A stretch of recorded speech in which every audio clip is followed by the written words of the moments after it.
जय हिंद दोस्तों। तो हाजिर हो गया हूं मैं आपके सामने लेकर के आपका best 200 O level MCQs for UPPCL assistant accountant exam 2021 का पार्ट नंबर 6। ठीक है, तो अगर कोई ऐसा है जो इस वीडियो को देख रहा है और वो इस सीरीज को मेरी पहली बार देख रहा है, तो यार आपसे मेरी रिक्वेस्ट है कि जा करके इसके पिछले जितने भी पार्ट हैं यानी कि 5 4 3 2 1 उन सब को जाकर के देख लो, क्योंकि हमने ये इनिशियल लिया हुआ है, हमने ये स्टार्ट लिया है कि यहाँ पर जितने भी हम 200 क्वेश्चंस करवा रहे हैं, जितना आपका पेपर होगा यूपीपीसीएल का, वो सारे के सारे कंप्यूटर क्वेश्चंस यहीं से आएंगे और यहीं से कवर अप होंगे। और किसी वीडियो और किसी चैनल पर आपको जाने की बिल्कुल भी जरूरत नहीं है। आप बस हमारे साथ जुड़े रहिए और हमारे जितना भी 200 क्वेश्चंस को कवर कर रहे हैं, हम जितने भी हमारे उससे रिलेटेड पार्ट बन रहे हैं उनको जरूर से देखें और एक कॉपी पेन ले करके बैठें, ताकि आपको जो भी इंपॉर्टेंट क्वेश्चन लग रहा है उसको आप नोट कर सके एकदम अच्छे से। ठीक है, अब आगे बढ़ते हैं और चलते हैं अपने आज के पहले क्वेश्चन पर, अपने आज के फर्स्ट क्वेश्चन पर। तो अपना जो फर्स्ट क्वेश्चन है वो कुछ इस तरह का है, यानी कि कह रहा है कि फंक्शन आर्गुमेंट कैन बी, यानी कि फंक्शन तर्क हो सकता है। तो फंक्शन आर्गुमेंट क्या क्या हो सकता है, क्वेश्चन कह रहा है कि फंक्शन आर्गुमेंट तर्क हो सकता है। ऑप्शन क्या क्या हमारे पास, A a pointer variable, B a structure number, C a complete structure, या फिर D all of the above. ठीक है, तो ऑप्शन हमारे पास a pointer variable, a structure member, a complete structure, या फिर ऑल ऑफ द अबव। तो क्या होगा इसका करेक्ट आंसर? इसका जो करेक्ट आंसर हो जाएगा वो हो जाएगा ऑप्शन नंबर डी, यानी कि all of the above. All of the above function argument को ये सब हो सकता है, एक पॉइंटर वेरिएबल हो सकता है, एक स्ट्रक्चर मेंबर हो सकता है और एक कंप्लीट स्ट्रक्चर भी हो सकता है। तो इसीलिए इसका करेक्ट आंसर ऑप्शन हो जाएगा ऑप्शन नंबर डी, यानी कि ऑल ऑफ द अबव। आगे बढ़ते हैं अपने क्वेश्चन नंबर 2 पर। A switch statement is used to, यानी कि एक स्विच कथन का प्रयोग किया जाता है। अब हमसे ये पूछ रहा है जो स्विच स्टेटमेंट होता है उसका यूज हम लोग किस लिए कर सकते हैं। तो ऑप्शन क्या क्या है हमारे पास, A switch from one variable to another variable, B switch between user defined functions in a program, C jump from one place to another place in a program, या फिर D none of the above. ठीक है, तो option हमारे पास देखिए, आपको मैं एक बार हिंदी में पढ़ के बता देता हूं, हिंदी में समझा देता हूं। A switch from one variable to another variable, यानी कि एक वेरिएबल से दूसरे वेरिएबल में जाने के लिए हम इसको स्विच स्टेटमेंट का यूज कर सकते हैं।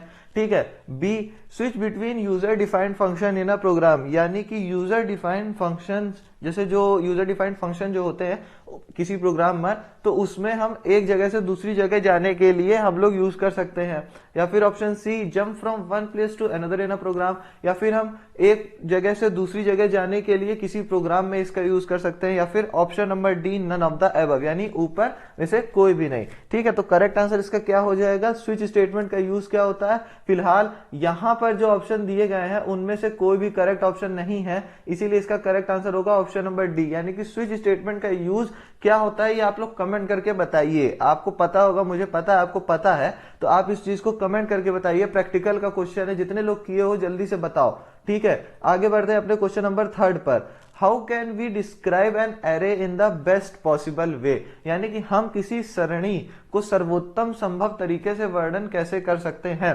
देखिए, जो हमारे पास एरे होता है, जो कंप्यूटर में एरे होता है, तो उसको हमें यहाँ पर डिस्क्राइब करना है और वो हमसे पूछ रहा है कि कौन सा बेस्ट पॉसिबल वे है किसी भी एरे को डिस्क्राइब करने का। ऑप्शन क्या क्या है हमारे पास, A container that stores the element of similar types, B the arrays shows a hierarchical structure, c the array is not a data structure, या फिर d arrays are immutable। ठीक है, तो ऑप्शन हमारे पास सारे मैंने पढ़ लिए जो जो हमारे पास ऑप्शन थे। अब करेक्ट आंसर इसका क्या हो जाएगा, एरे को हम कैसे डिफाइन कर सकते हैं, कैसे डिस्क्राइब इसको हम कर सकते हैं। तो इसका जो करेक्ट आंसर होगा वो होगा ऑप्शन नंबर ए, यानी कि एक ऐसा कंटेनर जो कि अलग अलग एलिमेंट्स को कंटेन करता है, एक ही तरह के जो डिफरेंट एलिमेंट्स होते हैं उनको ये कंटेन करके रखता है। ठीक है ना, तो a container that stores the element of similar types. ठीक है, अब आगे बढ़ते हैं अपने नेक्स्ट क्वेश्चन पर, यानी कि क्वेश्चन नंबर 4 पर। ठीक है, क्वेश्चन नंबर 4 क्या हमसे बोल रहा है, विच of the following is the correct way of declaring an array, यानी कि अब हमें यहाँ पे बताना क्या है कि निम्नलिखित में से कौन सा एरे घोषित करने का सही तरीका है। तो ऑप्शन क्या क्या है हमारे पास, ए INT जावा पॉइंट, बी INT जावा पॉइंट बिग ब्रैकेट में 10, सी जावा पॉइंट कर्ली ब्रैकेट में 20, या फिर डी जावा पॉइंट बिग ब्रैकेट में 10। तो इसका जो करेक्ट आंसर होगा, यानी कि कौन सा बेस्ट तरीका है, कौन सा करेक्ट वे है किसी भी एरे को डिक्लेयर करने का, तो वो कौन सा है, ऑप्शन नंबर बी, यानी कि INT जावा पॉइंट और बिग ब्रैकेट में 10। ठीक है, अब आगे बढ़ते हैं अपने क्वेश्चन नंबर 6 पर। Which of the following is the advantage of the array data structure, यानी निम्नलिखित में से कौन सा सरणी डेटा संरचना का लाभ है। ठीक है, तो अब यहाँ पे हमसे पूछ रहा है जो एरे डाटा स्ट्रक्चर होता है उसका क्या एडवांटेज होता है, क्या हमारे पास उसका लाभ होता है। ठीक है, तो ऑप्शन क्या क्या है हमारे पास, A easier to access the elements in an array, B elements of mixed data types can be stored, C elements of an array can not be sorted, या फिर D index of the first element starts from 1। ठीक है, तो correct answer इसका क्या हो जाएगा, कौन सा एडवांटेज है हमारे पास किसका, एरे डाटा स्ट्रक्चर का। तो करेक्ट आंसर इसका हो जाएगा ऑप्शन ए, यानी कि easier to access the elements in an array, easier to access the elements in an array. अब आगे बढ़ते हैं क्वेश्चन नंबर 6 की तरफ। Which of the following highly uses the concept of an array, यानी कि निम्नलिखित में से कौन एक सरणी की अवधारणा का अत्यधिक उपयोग करता है। यानी कि हमसे ये पूछ रहा है कि जो भी हम लोग चीजें यूज करते हैं एरे की, तो नीचे दिए गए ऑप्शन में से कौन सा ऐसी चीज है, कौन सा ऐसा ऑप्शन जो कि सबसे ज्यादा एरे के कॉन्सेप्ट को यूज कर रहा है। ठीक है, कौन सा ऐसा ऑप्शन जो कि सबसे ज्यादा यूज करता है। तो ऑप्शन क्या क्या हमारे पास, A caching, B binary search tree, C scheduling of processes, या फिर डी स्पेशियल लोकेलिटी। तो इसका करेक्ट आंसर क्या हो जाएगा, कौन सा सबसे ज्यादा यूज कर रहा है, करेक्ट आंसर होगा इसका ऑप्शन नंबर डी, यानी कि स्पेशियल लोकेलिटी। अब आगे बढ़ते हैं अपने क्वेश्चन नंबर 7 पर। क्वेश्चन नंबर 7 हमसे क्या बोल रहा है, when the user tries to delete the element from the empty stack then the condition is set to be a, यानी कि जब उपयोगकर्ता खाली स्टैक से तत्व को हटाने का प्रयास करता है तो उस स्थिति को डैश कहा जाता है। यानी कि जो यूजर हो जब वो किसी एम्प्टी स्टैक से भी एलिमेंट्स को हटाने की कोशिश करे तो उस कंडीशन को क्या बोलते हैं, A garbage collection, B underflow, C overflow, या फिर D none of the above. ठीक है, तो ऐसी कंडीशन जिसमें यूजर ट्राई करता है कि एम्प्टी स्टैक से भी जो एलिमेंट है हम उनको हटा दें, तो ऐसी कंडीशन को हम लोग क्या बोलते हैं, ऐसी कंडीशन को लोग बोलते हैं ऑप्शन बी, यानी कि अंडर फ्लो। ठीक है, अब आगे बढ़ते हैं अपने नेक्स्ट क्वेश्चन की तरफ, यानी कि question number 8। Which data structure is mainly used for implementing the recursive algorithm, यानी कि रिकर्सिव एल्गोरिथम को लागू करने के लिए मुख्य रूप से किस डेटा संरचना का उपयोग किया जाता है। तो इसका करेक्ट ऑप्शन क्या होगा, ऑप्शन में सारे एक बार पढ़ लूं, A stack, B queue, C linked list, या फिर डी बाइनरी ट्री। ठीक है, तो आप तब तक इसका कमेंट करके आंसर बताइए मुझे, जब तक मैं इसका ऑप्शन तो बताऊंगा ही, उससे पहले आप बताइए। फिलहाल मैं आपको एक बात बता दूं कि जैसे कि हर वीडियो में मैं आपको एक सरप्राइज देता हूं, एक हिडन क्वेश्चन होता है जो कि रिपीटेड होता है, तो इस वीडियो पर भी है। तो इस वीडियो को मैं रिक्वेस्ट करता हूं कि आप लोग लास्ट तक देखिएगा, क्योंकि मैं उस चीज को तो एकदम लास्ट पर ही बताता हूं। ठीक है, तो फिलहाल मुझे उम्मीद है कि आप लोगों ने कमेंट करके इसका आंसर जरूर बताया होगा। तो इसका करेक्ट आंसर क्या होगा, इस चीज का करेक्ट आंसर होगा option number A, option A इसका करेक्ट आंसर होगा। ठीक है, यानी कि जो स्टैक होता है वही होता है मेन स्ट्रक्चर रिकर्सिव एल्गोरिथम का जो कि यूज होता है। ठीक है, अब आगे बढ़ते हैं अपने क्वेश्चन नंबर 9 पर, यानी कि a list of element in which enqueue operation takes place from one end and dequeue operation takes place from one end is, यानी कि उन तत्व की सूची जिसमें एनक्यू ऑपरेशन एक छोर से होता है और डीक्यू ऑपरेशन एक छोर से होता है उसे डैश कहते हैं। तो यानी कि ऐसी एनक्यू जो कि एक तरफ एनक्यू लगी हो और दूसरी तरफ से डीक्यू लगी हो, तो उसे हम लोग क्या बोलेंगे, उस चीज को हम लोग क्या बोलेंगे। ऑप्शन क्या क्या है हमारे पास, A stack, B queue, C linked list, या फिर डी बाइनरी ट्री। देखो जो ऑप्शन सारे के सारे ऊपर वाले क्वेश्चंस की तरह सेम है, लेकिन जो क्वेश्चन हमसे जो पूछा है वो अलग है। तो कंफ्यूजन मत क्रिएट करना, आराम से स्क्रीनशॉट ले लिया करो क्वेश्चन का, अगर नोट डाउन इसको बाद में करना है तो इसका करेक्ट आंसर क्या हो जाएगा, क्या बोलते हैं, ऐसी लिस्ट ऑफ एलिमेंट्स को जिनमें एक तरफ से एनक्यू ऑपरेशन हो और दूसरी तरफ से डीक्यू ऑपरेशन लगा हो, तो ऐसी लिस्ट को हम लोग बोलते हैं बी क्यू इसको बोला जाता है। यानी कि ऐसी लिस्ट जिसमें एक तरफ से एनक्यू ऑपरेशन लगा हो और दूसरी तरफ से डीक्यू ऑपरेशन लगा हो, तो इसको हम लोग बोलते हैं क्यू। ठीक है ना। आगे बढ़ते हैं अपने नेक्स्ट क्वेश्चन की तरफ, यानी कि question number 10, which of the following principle does queue use, यानी कि कतार निम्नलिखित में से किस सिद्धांत का उपयोग करती है। यानी कि जो क्यू है, जो हम लोग क्यू यूज करते हैं, तो वो कौन से प्रिंसिपल पर वर्क करता है, इंपॉर्टेंट क्वेश्चन है। ठीक है, ये इंपॉर्टेंट क्वेश्चन है क्योंकि प्रिंसिपल यहां पर पूछा हुआ है, प्रिंसिपल पूछ लिया है क्यू का। ठीक है ना, क्यू का प्रिंसिपल पूछा है, इंपॉर्टेंट क्वेश्चन है। तो इसको आगे बढ़ते हैं, कौन सा करेक्ट ऑप्शन होगा इसका। ऑप्शन पढ़ लिया जाए, लीनियर ट्री, ऑर्डर्ड अरे, लीफो प्रिंसिपल या फिर फीफो प्रिंसिपल। देखो ये दोनों तो पहले ही हटा दो कि ये दोनों तो होगा ही नहीं, और इसका जो करेक्ट आंसर होगा, इसका करेक्ट आंसर कौन सा होगा, करेक्ट ऑप्शन होगा इसका डी, यानी कि फीफो प्रिंसिपल। ठीक है, फीफो प्रिंसिपल पर ये वर्क करता है। क्या वर्क करता है, क्यू। याद रखना यार, इंपॉर्टेंट क्वेश्चन है ये, इंपॉर्टेंट क्वेश्चन है ये। आगे बढ़ते हैं अपने 11th क्वेश्चन पर। क्या बोल रहा है 11th question, which of the following is not the type of Q, यानी निम्नलिखित में से कौन सी कतार का प्रकार नहीं है। देखो सबसे पहले तो क्वेश्चन को ध्यान से पढ़ो, नॉट बोल रहा है, नहीं है पूछा है हमसे। ठीक है, ये नहीं पूछा कि कौन सा प्रकार है, यहां पर हमसे पूछा कौन सा प्रकार नहीं है।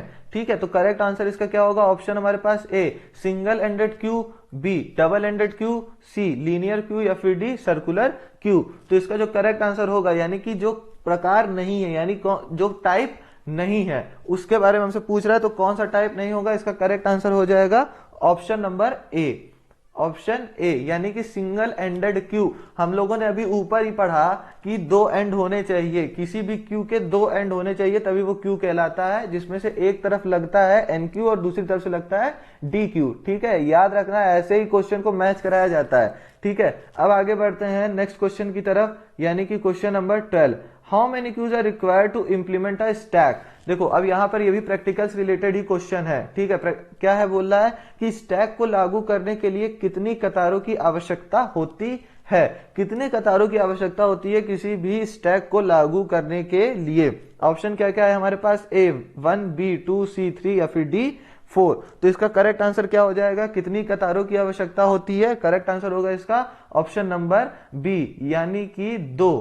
ठीक है, 2 कतारों की आवश्यकता होती है। ठीक है ना, यानी कि 2 कतारों की आवश्यकता होगी क्यू को लागू करने के लिए। अब आगे बढ़ते हैं अपने नेक्स्ट क्वेश्चन की तरफ, यानी क्वेश्चन नंबर 13 पर, विच of the following is the full form of USB. यार मेरे हर वीडियो में मैं कोई ना कोई फुल फॉर्म पूछ रहा हूं, इसका मतलब कि फुल फॉर्म इंपॉर्टेंट है, महत्वपूर्ण है, बल्कि मैं कहूं अति महत्वपूर्ण है। ठीक है, तो याद करते हुए चलना जरूर से। ठीक है, इनमें से कौन सा यूएसबी का पूर्ण रूप है। यूएसबी केबल जो आजकल हम लोग चार्जर वगैरह में नहीं यूज करते हैं, फोन से सिस्टम को कनेक्ट करने के लिए, है ना, उसी को बोलते हैं यूएसबी केबल। ठीक है, तो अब हमसे यही पूछ रहा है कि यूएसबी का फुल फॉर्म क्या होता है। पहले मैं सारे ऑप्शन एक बार पढ़ लूं। ऑप्शन क्या क्या है, A unique service business, B universal service bus, C universal serial बस या फिर डी यूनिक सर्विस बस। देखो लोग आराम से ए को तो हटा देंगे और डी को भी हटा देंगे, फंसते लोग कहां पर हैं, यूनिवर्सल सर्विस बस पर और यूनिवर्सल सीरियल बस पर। तो यार याद रखो, हमारा जो करेक्ट ऑप्शन होगा वो होगा option number B. Correct option कौन सा होगा, ऑप्शन नंबर बी, यानी कि यूनिवर्सल सर्विस बस। ठीक है, करेक्ट ऑप्शन कौन सा होगा, यूनिवर्सल सर्विस बस। आगे बढ़ते हैं अपने नेक्स्ट क्वेश्चन पर, यानी कि 14th question, what is the control character for a single character, यानी कि एकल वर्ड के लिए नियंत्रण वर्ड क्या है। याद रखना है, इसको भी अ सिंगल कैरेक्टर के लिए हमसे कंट्रोल कैरेक्टर पूछ रहा है। ठीक है, कंट्रोल कैरेक्टर हमसे पूछ रहा है। तो ऑप्शन क्या क्या है हमारे पास, A %p, B %i, C %c या फिर डी %d। ठीक है, तो करेक्ट आंसर इसका कौन सा हो जाएगा, करेक्ट आंसर इसका क्या होगा, करेक्ट आंसर होगा इसका सी, यानी कि %c। ठीक है ना, यानी कि अगर सिंगल कैरेक्टर का हमसे पूछता है क्या, कंट्रोल कैरेक्टर, तो इसका ऑप्शन हो जाएगा %c, इसका करेक्ट आंसर होगा। आगे बढ़ते हैं क्वेश्चन नंबर 15 पर। क्वेश्चन नंबर 15 हमसे क्या बोल रहा है कि what is the control character for a decimal integer, यानी कि यहां पर ऊपर हमसे पूछा था a single character, single character के लिए हमसे क्वेश्चन पूछा था कि कंट्रोल कैरेक्टर क्या होता है। यहां पर हमसे पूछ लिया कंट्रोल कैरेक्टर, तो पूछा ही है, वो तो सेम है। हमसे क्या पूछा, अ डेसिमल इंटीजर, यानी कि अब यहां पर हमसे पूछ लिया है डेसिमल इंटीजर का कंट्रोल कैरेक्टर कौन सा होगा। तो अब इसके पहले ऑप्शन को पढ़ लिया जाए, A %p, B %i, C %c या फिर डी %d। ठीक है ना, तो करेक्ट आंसर इसका क्या हो जाएगा, कौन सा होगा जो कि अ डेसिमल इंटीजर, यानी कि एक डेसिमल इंटीजर के लिए, एक दशमलव पूर्णांक के लिए होता है। ठीक है ना, तो करेक्ट आंसर कौन सा हो जाएगा? करेक्ट आंसर हो जाएगा option number D. Option number D होगा इसका करेक्ट आंसर। आगे बढ़ते हैं क्वेश्चन नंबर 16 पर। क्वेश्चन नंबर 16 पर क्या बोल रहा है? Question number 16, what is the control character for a floating point number? देखिए क्वेश्चन वही है, क्वेश्चन में कंफ्यूज मत होइएगा क्योंकि क्वेश्चन एक जैसे दिखने में है, लेकिन सारी चीजें जो कंट्रोल पूछ तो कंट्रोल कैरेक्टर ही रहा है शुरू के 2-3 क्वेश्चन पर, लेकिन जो जिसके बारे में पूछ रहा है वो अलग अलग है। ठीक है, अब यहां पर हमसे क्या पूछ लिया है? अ फ्लोटिंग पॉइंट। ठीक है, एक फ्लोटिंग पॉइंट नंबर। ठीक है ना, अब फ्लोटिंग पॉइंट नंबर के लिए पूछा है नियंत्रण वर्ड क्या होता है? ऑप्शन क्या क्या है? A %p, B %i, C %f या फिर डी %d। ठीक है ना, कंफ्यूज मत होइएगा प्लीज, रिक्वेस्ट है। क्वेश्चन को एक बार नोट कर लीजिए, अच्छे से पढ़ लीजिए तो कंफ्यूजन हट जाएगा आपको। फिलहाल इसका जो करेक्ट आंसर होगा, इसका करेक्ट आंसर हो जाएगा सी %f। ठीक है ना, %f इसका करेक्ट आंसर हो जाएगा। आगे बढ़ते हैं अपने क्वेश्चन नंबर 17 पर। क्वेश्चन नंबर 17 हमसे क्या बोल रहा है? The dash is used to break out of the case statements, यानी कि डैश का प्रयोग केस स्टेटमेंट को तोड़ने के लिए किया जाता है। यानी कि जो केस स्टेटमेंट होता है, तो नीचे दिए गए ऑप्शन में से कौन सा ऐसा ऑप्शन है जो जिसका कि हम लोग यूज करके केस स्टेटमेंट को हम लोग ब्रेक कर सकते हैं? तो ऑप्शन क्या क्या है हमारे पास? ए ब्रेक, बी केस, सी कंटिन्यू या फिर डी डिफॉल्ट। तो इसका करेक्ट आंसर क्या हो जाएगा? किसका यूज करके हम लोग केस स्टेटमेंट को ब्रेक कर सकते हैं? इसका करेक्ट आंसर हो जाएगा आपका ऑप्शन नंबर ए, यानी कि ब्रेक ऑप्शन को चूज करके। ठीक है, ब्रेक यूज होता है किसी भी केस स्टेटमेंट को ब्रेक करने के लिए। आगे बढ़ते हैं क्वेश्चन नंबर 18 पर। क्वेश्चन नंबर 18 बहुत ही ज्यादा इंपॉर्टेंट क्वेश्चन, बहुत ही ज्यादा इंपॉर्टेंट क्वेश्चन, इंटरनेट टॉपिक से कवर अप हुआ है ये, और बहुत ज्यादा इंपॉर्टेंट क्वेश्चन है। ठीक है ना, पढ़ो इसको। India first politician party which make his own website on the internet, यानी कि भारत की पहली राजनीतिक पार्टी जो इंटरनेट पर अपनी वेबसाइट बनाती है। सबसे पहली ऐसी कौन सी पार्टी थी, पॉलिटिकल पार्टी ऐसी कौन सी है इंडिया की जिसने अपनी खुद की वेबसाइट बनाई थी इंटरनेट पर? ठीक है ना, ऐसी कौन सी पॉलिटिकल पार्टी है जिसने खुद की अपनी वेबसाइट बनाई थी इंटरनेट पर? ऑप्शन क्या क्या है हमारे पास? ए बीजेपी, बी आप, सी जेजेपी या फिर डी कांग्रेस। ठीक है ना, तो इसका करेक्ट आंसर क्या हो जाएगा? इसका करेक्ट आंसर होगा ऑप्शन नंबर डी। ठीक है, करेक्ट आंसर क्या हो जाएगा? Option number D. कांग्रेस ने सबसे पहले अपनी वेबसाइट बनाई थी इंटरनेट पर। ठीक है ना, अब चलते हैं अपने 19th क्वेश्चन पर। 19th क्वेश्चन क्या बोल रहा है हमसे कि word processing is used for, यानी कि वर्ड प्रोसेसिंग का प्रयोग किया जाता है। इसी से रिलेटेड मैंने आपको एक और क्वेश्चन बताया था मेरे पिछले पार्ट में, शायद पार्ट 5 या पार्ट 4 में था, जिसमें मैंने बताया था कि भी एमएस वर्ड का दूसरा नाम क्या होता है। एमएस वर्ड को हम लोग एक और नाम से क्या, किस नाम से जानते हैं? वही नाम यहां पर ले लिया, वर्ड प्रोसेसिंग। ठीक है, वर्ड प्रोसेसिंग। अब हमसे ये पूछ रहा है कि वर्ड प्रोसेसिंग किस चीज के लिए यूज किया जाता है? वर्ड प्रोसेसिंग का यूज हम लोग किस लिए करते हैं, हमसे यहां पर ये पूछा है। ऑप्शन क्या क्या है हमारे पास? A entry verifying, updating, retrieving etcetera of records, यानी कि अभिलेखों की प्रविष्टि, सत्यापन, अद्यतन, पुनर्प्राप्ति आदि करने के लिए। B creation, storage, editing etcetera of text, यानी कि पाठ का निर्माण, भंडारण, संपादन आदि करने के लिए। या फिर सी व्हाट इफ एनालिसिस, या फिर क्या होगा अगर विश्लेषण को चेक करने के लिए। D none of the above, यानी ऊपर कोई भी नहीं, ऊपर में से कोई भी ऑप्शन नहीं होगा।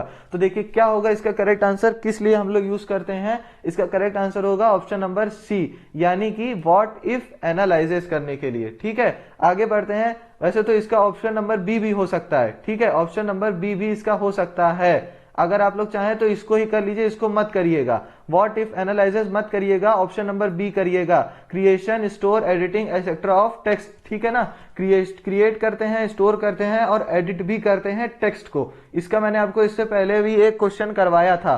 ठीक है, आगे बढ़ते हैं क्वेश्चन नंबर 20 पर। क्वेश्चन नंबर 20 हमसे क्या बोल रहा है? इन computer technology what is meant by the phrase state of the art, यानी कि कंप्यूटर प्रौद्योगिकी में अत्याधुनिक राज्य वाक्यांश का क्या अर्थ है। यानी कि अब हमसे ये पूछ रहा है कि कंप्यूटर टेक्नोलॉजी में, जो कंप्यूटर टेक्नोलॉजी है उसमें जो हम लोग बोलते हैं स्टेट ऑफ द आर्ट, यानी कि अत्याधुनिक राज्य का मतलब क्या होता है, कौन क्या इसका मीनिंग है, जो ये स्टेटमेंट है इसकी मेन मीनिंग क्या होती है। ऑप्शन क्या क्या है हमारे पास, A up to date, B latest, C best, या फिर D all of the above. ठीक है, तो करेक्ट आंसर इसका क्या हो जाएगा, करेक्ट आंसर इसका होगा, क्या बोलते हैं इसको, D all of the above. यानी कि स्टेट ऑफ द आर्ट का मतलब अप टू डेट भी, लेटेस्ट भी, बेस्ट भी। और अगर ध्यान से देखा जाए तो अप टू डेट और लेटेस्ट का मतलब तो सेम ही होता है अप्रोक्स। ठीक है, ये दोनों क्या है, सेम है, और बेस्ट को और ऐड कर दीजिए। ठीक है, तो इस तरह इसको आराम से याद कर लीजिए, स्टेट ऑफ द आर्ट का मतलब क्या होता है, all of the above, up to date भी, लेटेस्ट भी और बेस्ट भी। अब देखिए क्वेश्चंस तो यहां पर खत्म हुए, आज का ये हमारा लास्ट क्वेश्चन था, 20 तक हम आज क्वेश्चन करवाए थे। तो अब यहां पर क्वेश्चंस तो समाप्त हो गए आपके। यहां पर अब एक टॉपिक पढ़ रहा है, कौन सा, सरप्राइज का, जो मैं आपको हमेशा देता हूं। ठीक है, अगर आपको याद हो ऊपर हम लोग एक क्वेश्चन लगाए थे, क्वेश्चन नंबर 13। अगर आपने पूरा इस वीडियो को देखा हो, आप लास्ट पे सीधा जंप ना किए हुए हो, तो क्वेश्चन नंबर 13 था कि what is the full form of USB, इनमें से कौन सा यूएसबी का पूर्ण रूप है। मैंने आपको बोला था ना कि फुल फॉर्म आते हैं, तो देख लो यार, ये जो क्वेश्चन नंबर 13 है, ये यूपीपीसीएल में जो 13 सितंबर 2021 यानी कि अभी ही जो पेपर हुआ था, ठीक है, उसी क्वेश्चन का है, उसी पेपर का है ये क्वेश्चन। कंप्यूटर सेक्शन में जाना और क्वेश्चन नंबर 16 को ओपन करना। क्वेश्चन नंबर 16 को जब आप ओपन करोगे तो आपको सेम टू सेम आपको यही क्वेश्चन मिल जाएगा, एग्जैक्ट एकदम सेम टू सेम आपको यही क्वेश्चन मिलेगा। ठीक है, यूएसबी का फुल फॉर्म उसने पूछ लिया था। मैं आपसे हमेशा कहता हूं फुल फॉर्म याद करके चलो, रट के चलो। ठीक है, देख लो, ये प्रूफ है इस बात का कि 13 सितंबर 2021 को जो यूपीपीसीएल का पेपर हुआ था असिस्टेंट अकाउंटेंट का ही, उसी की आपको बात बता रहा हूं, उसी में ये क्वेश्चन पूछा था। ठीक है ना, तो चलो फिलहाल आज का ये सरप्राइज, आज एक ही क्वेश्चन हमको जो बहुत महत्वपूर्ण लगा उसको हमने निकाला। ऐसे ही नए नए क्वेश्चन हम लोग निकालते रहेंगे, हमारे साथ जुड़े रहिए। चलिए मिलते हैं अब नेक्स्ट वीडियो में, आज के वीडियो में इतना ही, तब तक के लिए bye bye, thank you video को आखिरी तक देखने के लिए, जय हिंद।